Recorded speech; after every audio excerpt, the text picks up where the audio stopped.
नमस्कार, स्वागत है आपका मेरे चैनल पर लर्न विद ज्योति में।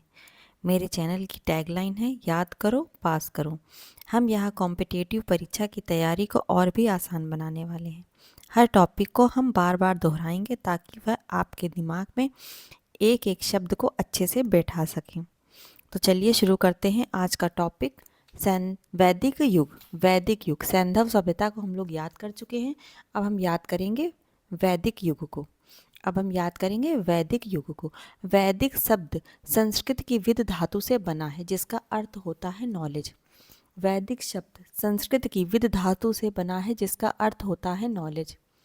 अब हम देखेंगे वैदिक शब्द संस्कृत की विद धातु से बना है जिसका अर्थ होता है नॉलेज। वैदिक संस्कृत के निर्माता आर्य थे। वैदिक संस्कृत के निर्माता आर्य थे। वैदिक संस्कृत के निर्माता आर्य थे। आर्य का शाब्दिक अर्थ होता है श्रेष्ठ या उत्तम। श्रेष्ठ या उत्तम। आर्य शब्द का अर्थ होता है श्रेष्ठ या उत्तम। अब हम देखेंगे वैदिक काल को दो भागों में बांटा गया है।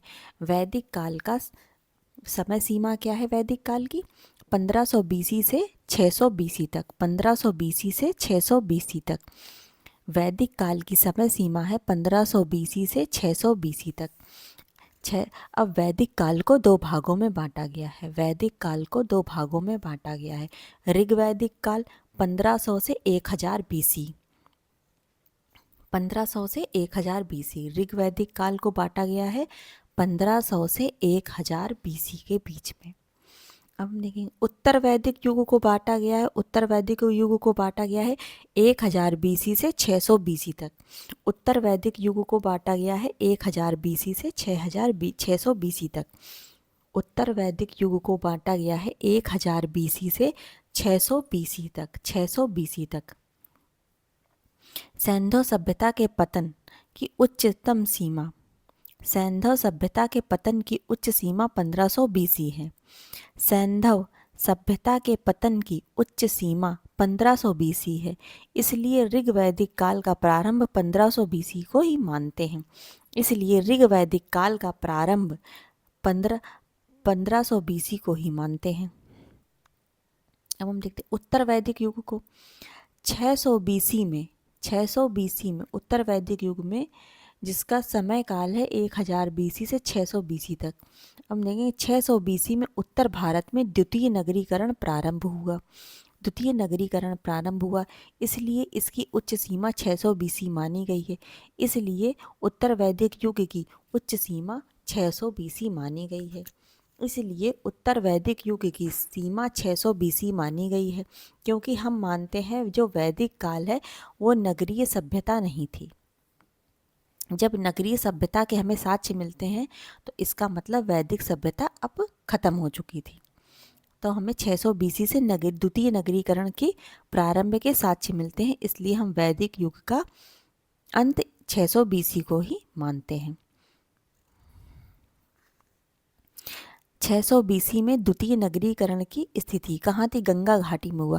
द्वितीय नगरीकरण का जन्म गंगा घाटी में हुआ। बिहार, उत्तर प्रदेश, एमपी तीन जिलों में हुआ था नगरीकरण। बिहार, उत्तर प्रदेश, एमपी। अब हम देखते हैं आर्यों की भौगोलिक स्थिति।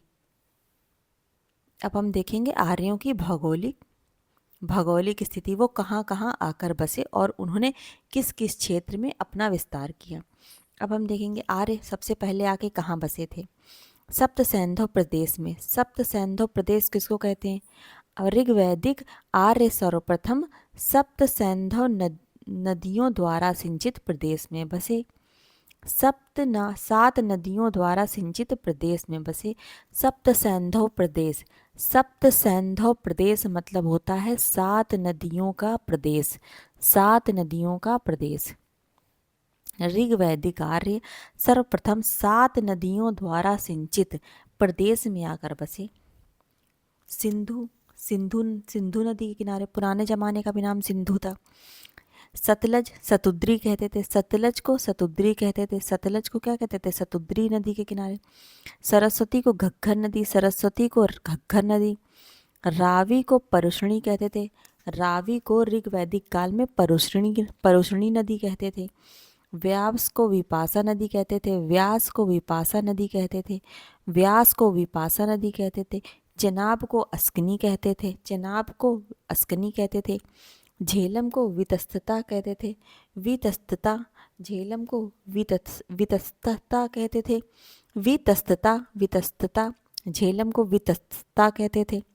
सिंधु नदी को सिंधु नदी कहते थे, सतलज को सतुद्री, सतलज को सतुद्री कहते थे।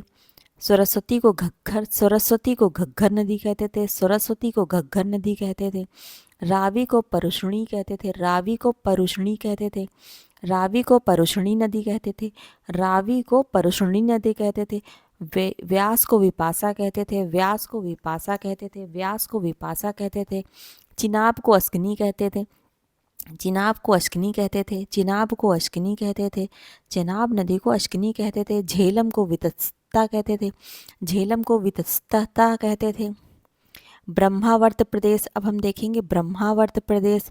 सप्त सैंधव प्रदेश के बाद आर्य कुरुक्षेत्र के निकट इस प्रदेश में बसे थे। सप्त सैंधव प्रदेश के बाद आर्य कुरुक्षेत्र के निकट इस प्रदेश में बसे थे। ब्रह्मावर्त प्रदेश, ब्रह्मावर्त प्रदेश कहते हैं कुरुक्षेत्र को, ब्रह्मावर्त प्रदेश कहते हैं कुरुक्षेत्र को। सप्त सैंधव प्रदेश के बाद आर्य कुरुक्षेत्र के निकट इस प्रदेश में बसे थे। ब्रह्मावर्त मतलब कुरुक्षेत्र, ब्रह्मावर्त मतलब कुरुक्षेत्र हरियाणा, कुरुक्षेत्र।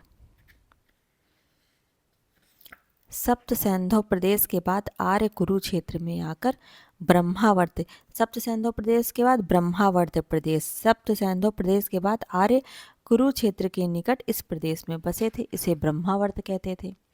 ब्रह्मार्ष प्रदेश, ब्रह्मार्ष, ब्रह्मार्ष प्रदेश किसे कहते थे? इसके बाद आर्य गंगा यमुना प्रदेश में बसे थे, इसके बाद आर्य गंगा यमुना प्रदेश में बसे थे, इसके बाद आर्य गंगा यमुना प्रदेश में बसे थे। ब्रह्मार्ष प्रदेश, ब्रह्मार्ष प्रदेश माने उत्तर प्रदेश का जो इलाका था थोड़ा बहुत, ब्रह्मार्ष प्रदेश उत्तर प्रदेश को कहते थे। गंगा यमुना प्रदेश में आके बसे थे। मध्य देश, मध्य देश किसको किसको कहते थे?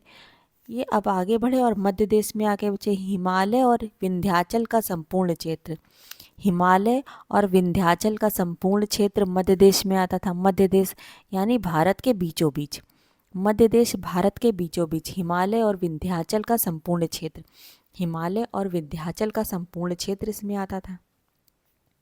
ये मध्य देश था। आर्यावर्त प्रदेश, आर्यावर्त पूरे भारत को कहते थे आर्यावर्त, पूरे भारत को क्या कहा? आर्यावर्त कहा। पूरे भारत में जब संपूर्ण उत्तर भारत पर आर्यों के नियंत्रण स्थापित कर लिया, संपूर्ण उत्तर भारत पर आर्यों ने नियंत्रण स्थापित कर लिया, तो इसे आर्यावर्त प्रदेश कहा गया। पूरे उत्तर भारत में आकर ये आर्य बस गए थे। आर्यावर्त प्रदेश, ये कितने प्रदेश में आके बसे थे? 5 प्रदेश में आके बसे थे। पहला है सप्त सैंधव प्रदेश, सप्त सैंधव प्रदेश, सप्त सैंधव प्रदेश जहाँ पे 7 नदियाँ थीं। ब्रह्मावर्त प्रदेश कुरुक्षेत्र, ब्रह्मावर्त प्रदेश कुरुक्षेत्र, ब्रह्मावर्त प्रदेश कुरुक्षेत्र, ब्रह्मावर्त प्रदेश कुरुक्षेत्र, ब्रह्मावर्त प्रदेश कुरुक्षेत्र। ब्रह्मार्ष प्रदेश उत्तर प्रदेश के आसपास गंगा यमुना प्रदेश में, ब्रह्मार्ष प्रदेश, ब्रह्मार्ष प्रदेश गंगा यमुना प्रदेश। मध्य देश, मध्य देश हिमालय और विंध्याचल का संपूर्ण क्षेत्र, हिमालय और विंध्याचल का, हिमालय और विंध्याचल का संपूर्ण क्षेत्र, हिमालय और विंध्याचल का संपूर्ण क्षेत्र। आर्यावर्त प्रदेश पूरे भारत को कहते हैं आर्यावर्त, आर्यावर्त प्रदेश पूरे भारत को कहते हैं। संपूर्ण उत्तर भारत पर आर्यों ने नियंत्रण कर लिया, संपूर्ण उत्तर भारत पर आर्यों ने नियंत्रण कर लिया। आर्यों का मूल निवास अब हम देखेंगे, आर्यों का वो मूल निवास क्या है? आर्यों का मूल निवास स्थान और विभिन्न विद्वानों को देखेंगे। विभिन्न विद्वान या इतिहासकारों ने क्या कहा है कि इनका मूल स्थान क्या है, इनका मूल निवास स्थान क्या है? तिब्बत है। स्वामी विवेकानंद, स्वामी दयानंद सरस्वती की किताब सत्यार्थ प्रकाश में उल्लेख है, स्वामी दयानंद सरस्वती की किताब सत्यार्थ प्रकाश में उल्लेख किया गया है कि ये तिब्बत के निवासी हैं। स्वामी दयानंद सरस्वती की किताब सत्यार्थ प्रकाश में उल्लेख किया गया है कि ये तिब्बत के निवासी हैं। दयानंद की किताब है। स्वामी दयानंद सरस्वती की किताब सत्यार्थ प्रकाश जो हिंदी में लिखी है, प्रकाश में उल्लेख है ये तिब्बत के निवासी हैं। बाल गंगाधर तिलक ने एक बुक लिखी the Arctic homes of the Aryan. Bal Gangadhar तिलक ने एक बुक लिखी जिसका नाम है the Arctic's home of the Aryan. The Arctic home of the Aryan. Bal Gangadhar Tilak की पुस्तक का नाम है the Arctic home of the Aryan. The Arctic home of the Aryan. The Arctic home of the Aryan. उत्तरीय ध्रुव। बाल गंगाधर तिलक ने माना ये जो आर्य हैं ये उत्तरी ध्रुव के निवासी हैं। उत्तरी ध्रुव के निवासी हैं। बाल गंगाधर तिलक का कहना था ये उत्तरी ध्रुव के निवासी हैं। अब गंगानाथ झा, GN झा, इलाहाबाद यूनिवर्सिटी में जो प्रोफेसर हैं।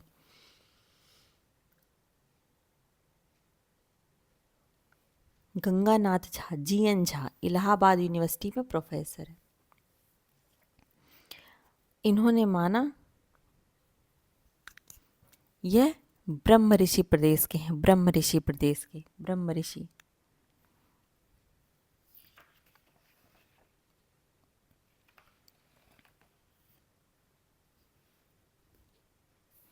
अब हम देखेंगे पी गाइल्स। पी गाइल्स पति पत्नी है। पी गाइल्स चाहे पी पत्नी हो चाहे गाइल्स पत्नी हो, लेकिन ये दोनों नाम अलग अलग हैं। पति पत्नी के नाम है, दोनों कंबाइंड नाम है पी गाइल्स, पति पत्नी।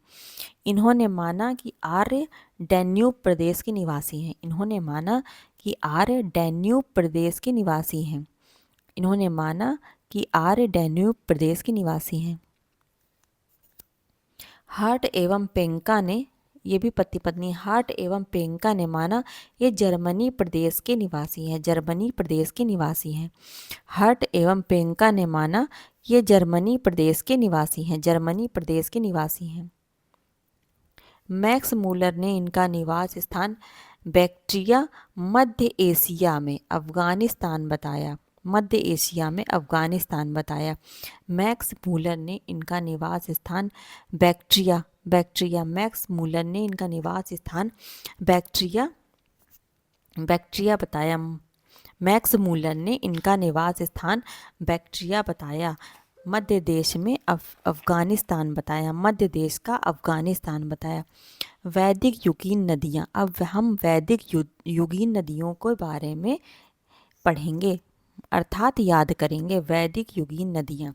ऋग्वेद में सप्त सैंधव प्रदेश की 7 नदियों में सप्त सैंधव प्रदेश की 7 नदियों में ऋग्वेद में सैंधव प्रदेश की 7 नदियों में सिंधु इंडस नदी,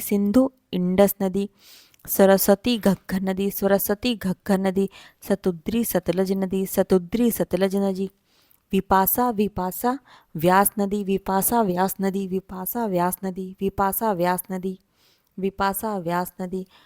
रावी परुष्णी नदी, चिनाब झेलम नदी,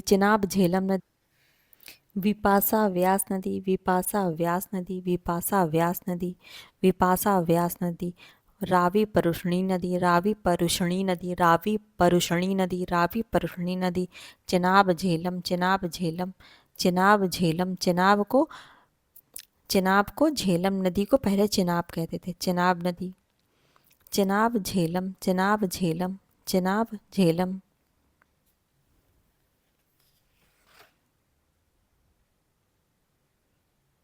चिनाब को अस्कनी, झेलम को वितस्तता कहते थे। चिनाब को झेलम, चिनाब को अस्कनी कहते थे। चिनाब को अस्कनी कहते थे। झेलम को वितस्तता कहते थे। झेलम को वितस्तता कहते थे। चिनाब को वितस्तता कहते थे। सरस्वती घग्गर सतुद्री, सतलज विपासा व्यास, रावी परुष्णी चिनाब अस्किनी झेलम वितस्तता। ये 7 नदियां हैं। वैदिक युगीन नदियां। ऋग्वेद में अफगानिस्तान की 4 नदियों को बताया है। ऋग्वेद में अफगानिस्तान की 4 नदियों का वर्णन मिलता है। अफगानिस्तान की 4 नदियों का वर्णन मिलता है ऋग्वेद में। कुबा काबुल, कुबा काबुल, कुबा काबुल, कमुकुर्रम, कमुकुर्रम, कमुकुर्रम, कमुकुर्रम, कमुकुर्रम, कमुकुर्रम, गोमती गोमल, गोमती गोमल, गोमती गोमल, गोमती गोमल, सुवास्तु स्वात नदी, सुवास्तु, सुवास्तु स्वात, सुवास्तु स्वात, सुवास्तु स्वात, सुवास्तु स्वात, सुवास्तु स्वात, सुवास्तु स्वात, सुवास्तु स्वात, सुवास्तु स्वात। ऋग्वेद में अफगानिस्तान की 4 नदियों का वर्णन मिलता है। कुबा काबुल, कुबा काबुल, कुबा काबुल, कमुकुर्रम, कमुकुर्रम, कमुकुर्रम, कमुकुर्रम, गोमती गोमल, गोमती गोमल, गोमती गोमल, गोमती गोमल, सुवास्तु स्वात, सुवास्तु स्वात, सुवास्तु स्वात, सुवास्तु स्वात का वर्णन मिलता है। ऋग्वेद में कुल 25 नदियों का उल्लेख है। ऋग्वेद में कुल 25 नदियों का उल्लेख है। ऋग्वेद में कुल 25 नदियों का उल्लेख है। नदी सूक्त में 21 नदियों का उल्लेख है। नदी सूक्त में 21 नदियों का उल्लेख है। नदी सूक्त में 21 नदियों का उल्लेख है। ऋग्वैदिक काल में कुल 25 नदियों का उल्लेख मिलता है। ऋग्वैदिक काल में कुल 25 नदियों का उल्लेख मिलता है। नदी सूक्त, एक नदी सूक्त है, उसमें 21 नदियों का उल्लेख मिलता है। 21 नदियों का उल्लेख मिलता है। सिंधु नदी का सर्वाधिक बार उल्लेख मिलता है। सिंधु नदी का सर्वाधिक बार उल्लेख मिला है। सिंधु नदी का सर्वाधिक बार उल्लेख मिला है। यह सबसे प्रसिद्ध नदी थी उस समय की। यह सबसे प्रसिद्ध नदी थी। यह सबसे प्रसिद्ध नदी थी। यह सबसे प्रसिद्ध नदी थी। सिंधु नदी का सर्वाधिक बार उल्लेख मिला है। सिंधु नदी का सर्वाधिक बार उल्लेख मिला है। यह सबसे प्रसिद्ध नदी थी। सरस्वती नदी सबसे पवित्र नदी मानी गई थी। सरस्वती नदी सबसे पवित्र नदी मानी गई थी। सरस्वती माने घग्गर नदी सबसे पवित्र नदी मानी गई है। इसे नदियों की माता नदीतमा के नाम से भी जानते हैं। सरस्वती या घग्गर नदी को नदीतमा यानी नदियों की माता के नाम से भी जानते हैं। नदीतमा नदियों की माता, नदीतमा नदियों की माता के नाम से भी जानते हैं। वैदिक साहित्य के बारे में हम पढ़ेंगे। वैदिक साहित्य में हम मुख्यतः 4 वेदों, उनके ब्राह्मण ग्रंथ, उपनिषद ग्रंथ, ब्राह्मण ग्रंथ और आरण्यक ग्रंथ का उल्लेख है। वैदिक युग के साहित्य में हम मुख्यतः 4 वेदों, उनके ब्राह्मण ग्रंथों, उनके उपनिषद ग्रंथों और आरण्यक ग्रंथों का उल्लेख है।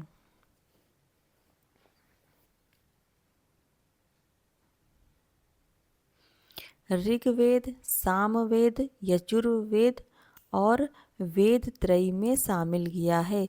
वेद त्रयी को शामिल किया गया है। ऋग्वेद, सामवेद और यजुर्वेद। ऋग्वेद,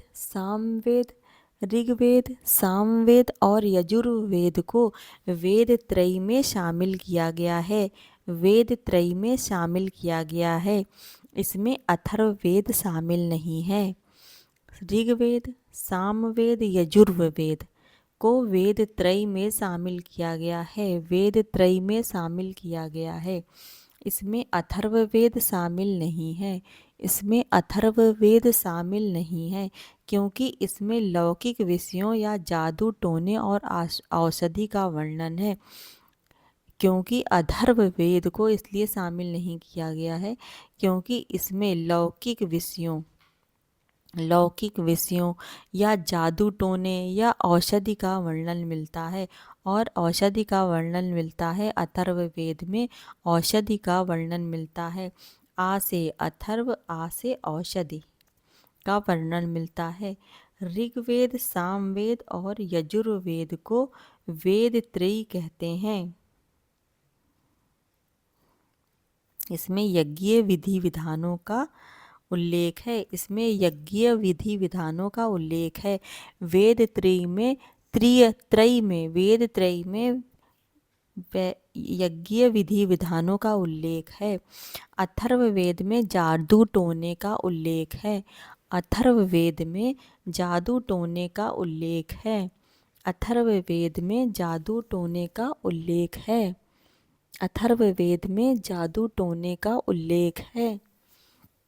ऋग्वेद में अब हम पढ़ेंगे ऋग्वेद को। सभी वेदों की भाषा संस्कृत आर्य लोगों की भाषा है। सभी वेदों की भाषा संस्कृति है। यह आर्य लोगों की भाषा थी। सभी वेदों की भाषा संस्कृत है। यह आर्य लोगों की भाषा थी। सभी वेदों की लिपि ब्राह्मी है। सभी वेदों की लिपि ब्राह्मी है। सभी वेदों की लिपि ब्राह्मी है। ऋग्वेद का विषय स्तुति प्रधान वेद है। ऋग्वेद का विषय स्तुति प्रधान वेद है। ऋग्वेद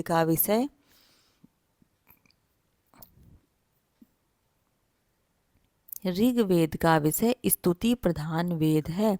स्तुति प्रधान वेद है। इसका मुख्य पुरोहित होता है। इसका मुख्य पुरोहित होता है। इसका मुख्य जो होता है वो पुरोहित होता है। कुल सूक्त इसमें 1028 हैं। कुल सूक्त ऋग्वेद में 1028 हैं। कुल सूक्त ऋग्वेद में 1028 हैं। कुल सूक्त ऋग्वेद में 1028 हैं। कुल मंडल 10 हैं। कुल मंडल कितने हैं? 10 हैं। कुल मंडल 10 हैं। इसमें कुल मंडल 10 हैं। अब हम देखेंगे इन 10 मंडल को।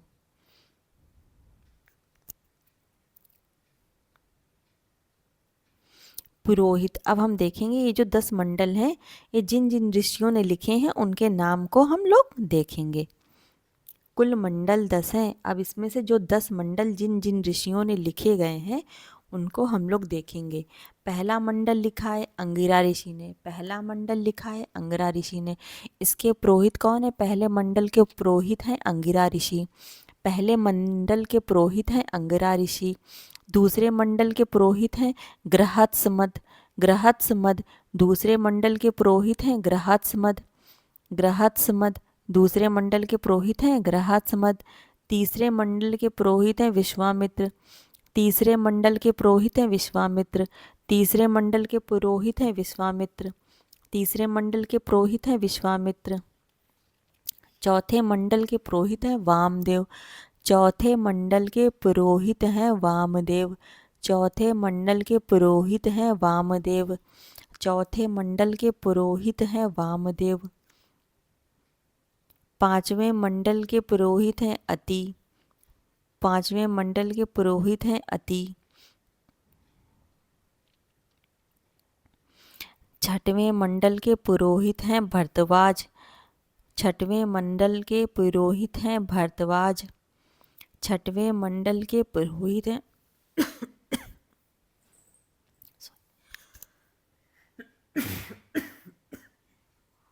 छठवें मंडल के पुरोहित हैं भरद्वाज।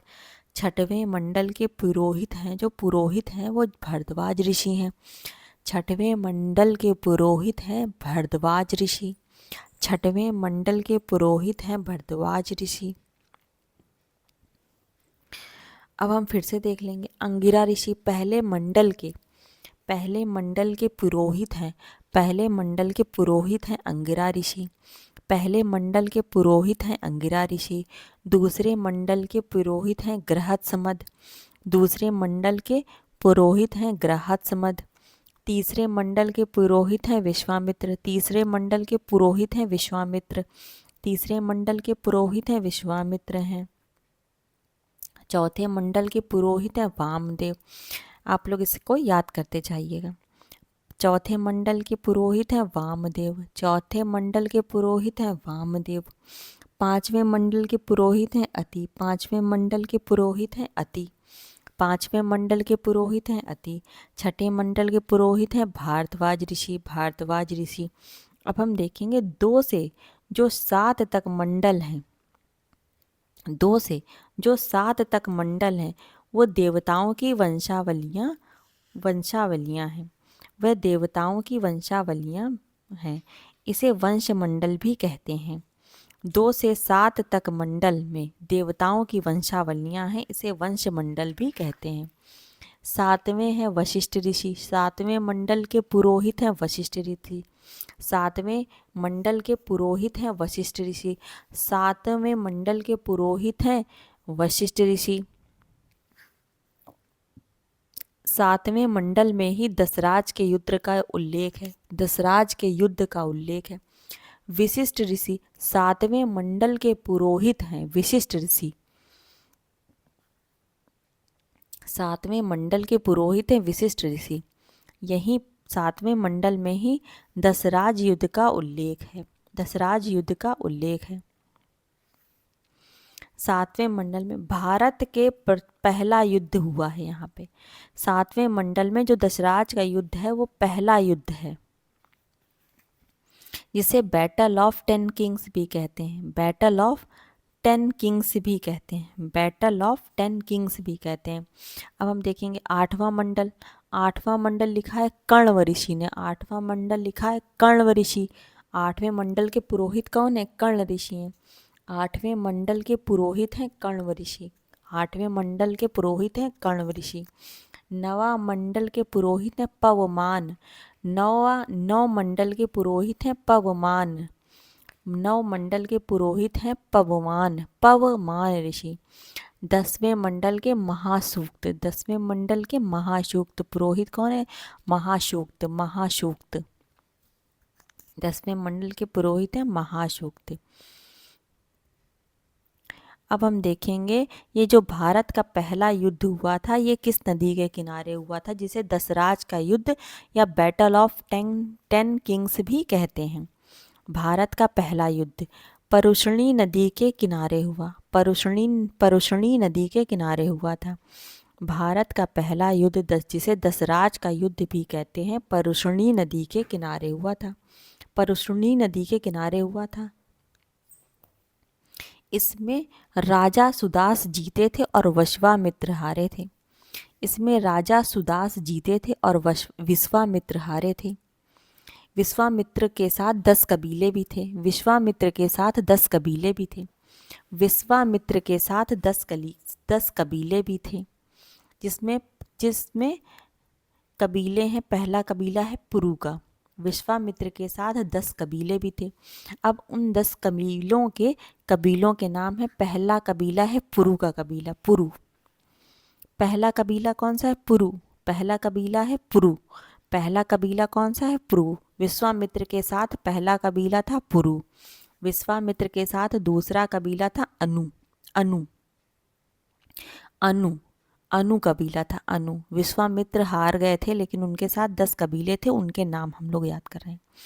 पहला कबीला पुरु, दूसरा कबीला अनु, तीसरा कबीला यदु, यदु, यदु, यदु, चौथा कबीला द्रुहु, चौथा कबीला द्रुहु, चौथा कबीला द्रहु, चौथा कबीला जो था वो द्रहु था, द्रहु। पांचवा कबीला था तुर्वश, पांचवा कबीला था तुर्वश, पांचवा कबीला था तुर्वश, तुर्वश, तुर्वश। छठा कबीला था अनिल, छठा कबीला क्या था? अनिल। छठा कबीला क्या नाम था? अनिल। छठा कबीला था अनिल, छठा कबीला था अनिल। सातवां कबीला था पख्त्व, सातवां कबीला था पख्त्व, सातवां कबीला था पख्त्व, सातवां कबीला था पख्त्व। चौथा कबीला था भलानस, चौथा कबीला था भलानस, चौथा कबीला था भलानस, चौथा कबीला था भलानस, चौथा कबीला था भलानस। नवा कबीला, आठवां कबीला था भलानस, चौथा नहीं, चौथा तो द्रहु था। आठवां कबीला था भलानस, आठवां कबीला था भलानस। नवा कबीला था विषाणी, विषाणी। नवा कबीला था विषाणी, नवा कबीला था विषाणी, नवा कबीला था विषाणी। विश्वामित्र का नवा कबीला था विषाणी। 10वां कबीला था शिवी, 10वां कबीला था शिवी, 10वां कबीले का नाम था शिवी, 10वां कबीले का नाम था शिवी, 10वां कबीला था शिवी। अब राजा सुदास जो जीते थे वो भरत कबीले के राजा थे। राजा सुदास जो जीत गए थे वो भरत कबीले के राजा थे। इनके पुरोहित थे विश्वामित्र। विश्वामित्र का इन्होंने परित्याग कर दिया था, विश्वामित्र का इन्होंने परित्याग कर दिया था। वशिष्ठ को अपना पुरोहित बना लिया था, वशिष्ठ ऋषि को अपना पुरोहित बना लिया था, वशिष्ठ ऋषि को अपना पुरोहित बना लिया था, वशिष्ठ ऋषि को अपना पुरोहित बना लिया था।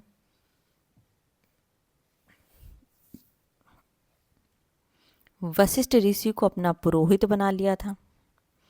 10वें मंडल पुरुष सूक्त में, 10वें मंडल पुरुष सूक्त में आदि पुरुष से, 10वें मंडल में पुरुषों की उत्पत्ति को बताया गया है। आदि पुरुष से, पुरुषों की उत्पत्ति किससे हुई? आदि पुरुष से हुई है।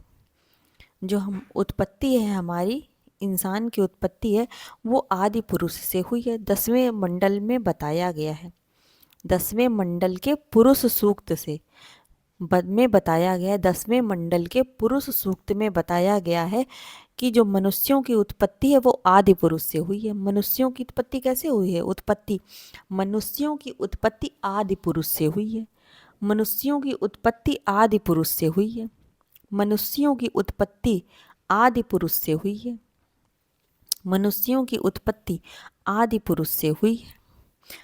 आदि पुरुष के मुख से ब्राह्मण पैदा हुआ है, आदि पुरुष के मुख से जो हुआ है वो ब्राह्मण पैदा हुआ है। भुजाओं से क्षत्रिय, क्षत्रिय पैदा हुआ है, भुजाओं से क्षत्रिय पैदा हुआ है। जो उसकी हाथ की भुजाएं थी उनसे क्षत्रिय पैदा हुआ है। वैश्य पेट से पैदा हुआ है, वैश्य पेट से पैदा हुआ है। और शूद्र की उत्पत्ति पैर के अंगूठे से हुई है, और शूद्र की उत्पत्ति पैर के अंगूठे से हुई है, और शूद्र की उत्पत्ति पैर के अंगूठे से हुई है, शूद्र की उत्पत्ति पैर के अंगूठे से हुई है। अब हम देखेंगे ऋग्वेद के ब्राह्मण ग्रंथ, अरण्यक ग्रंथ और उपनिषद ग्रंथ। अब हम देखेंगे ऋग्वेद के ब्राह्मण ग्रंथ कौन से हैं, अरण्यक ग्रंथ या जंगल के ग्रंथ कौन से, और उपनिषद ग्रंथ देखेंगे अब हम लोग। ब्राह्मण ग्रंथ, अब हम देखेंगे ब्राह्मण ग्रंथ के बारे में पढ़ें। ये गद्य के भाग हैं, ये क्या है? गद्य के भाग हैं, ये गद्य के भाग हैं। इन वेदों को आसानी से समझा जा सकता है, ये गद्य के भाग हैं। इन वेदों को आसानी से समझा जा सकता है, ये गद्य के भाग हैं। ब्राह्मण ग्रंथ, ऋग्वेद के ब्राह्मण ग्रंथ ये गद्य के भाग हैं, इन्हें आसानी से समझा जा सकता है। ऐत्रेय और कौशिकी प्रमुख ब्राह्मण ग्रंथ हैं ऋग्वेद के। ऐत्रेय और कौशिकी, ऐत्रेय और कौशिकी, ऐत्रेय और कौशिकी ब्राह्मण ग्रंथ हैं। ऐत्रेय और कौशिकी, ए और के से शुरू होने वाले प्रमुख ब्राह्मण ग्रंथ हैं ऋग्वेद के, प्रमुख ब्राह्मण ग्रंथ हैं। ऐत्रेय और कौशिकी प्रमुख ब्राह्मण ग्रंथ हैं ऋग्वेद के। अब हम देखेंगे अरण्यक या जंगल वाले ग्रंथ। इन्हें वन पुस्तक भी कहा जाता है। अरण्य ग्रंथ को वन पुस्तक भी कहते हैं, अरण्य ग्रंथों को वन पुस्तक भी कहते हैं। ऐसी पुस्तक जिनका जिन्हें वन में बैठकर लिखा गया हो उन्हें अरण्य ग्रंथ कहते हैं। अरण्य ग्रंथ या जंगल बुक, अरण्य ग्रंथ या जंगल बुक, अरण्य ग्रंथ या जंगल बुक भी कहते हैं। इसमें दार्शनिक सिद्धांतों का वर्णन है, इसमें दार्शनिक सिद्धांतों का वर्णन है, इसमें दार्शनिक सिद्धांतों का वर्णन है, इसमें दार्शनिक सिद्धांतों का वर्णन है।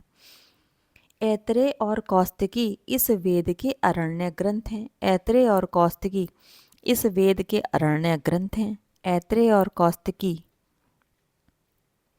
इस वेद के अरण्य ग्रंथ हैं।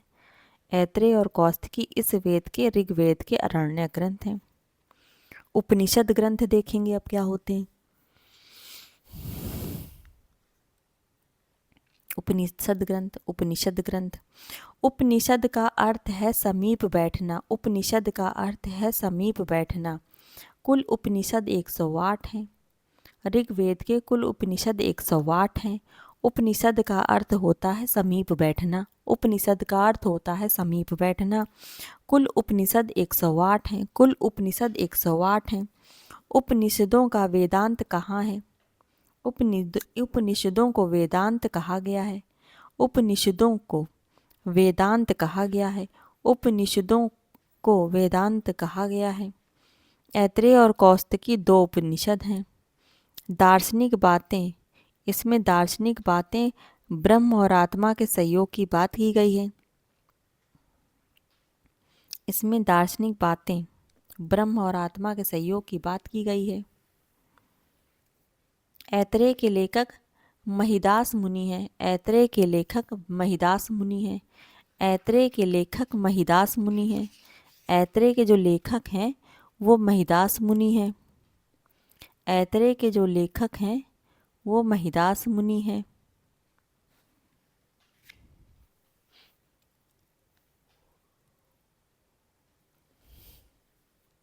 महिदास की माता इतरा, उन्हीं के नाम पर ऐत्रेय नाम दिया है। महिदास की जो माता थी उनका नाम था इतरा, उन्हीं के नाम पर इन्होंने ऐत्रेय नाम दिया है। कौस्तिकी के लेखक कौशित ऋषि हैं। कौस्तिकी के लेखक कौशित ऋषि हैं। कौस्तिकी के लेखक कौशित ऋषि हैं। उपनिषद का अर्थ है 2 धातुओं के मिलन से। उपनिषद का अर्थ है 2 धातुओं के मिलन से। समीप बैठना है गुरु के समीप ज्ञान की प्राप्ति के लिए। समीप बैठते हैं गुरु के ज्ञान की प्राप्ति के लिए। अब हम आगे पढ़ेंगे सामवेद। ये सामवेद, अब हम जो वैदिक काल है उसको 2 पार्ट में ख़त्म करेंगे। ये पार्ट 1 हो चुका है। अब हम पढ़ेंगे सामवेद को, हम आगे वाले पार्ट में पढ़ेंगे। वैदिक काल का ये फर्स्ट पार्ट था। अब सेकंड पार्ट हम लोग कल पढ़ेंगे। अगर कंटेंट अच्छा लगा हो तो लाइक, शेयर एंड सब्सक्राइब जरूर करें।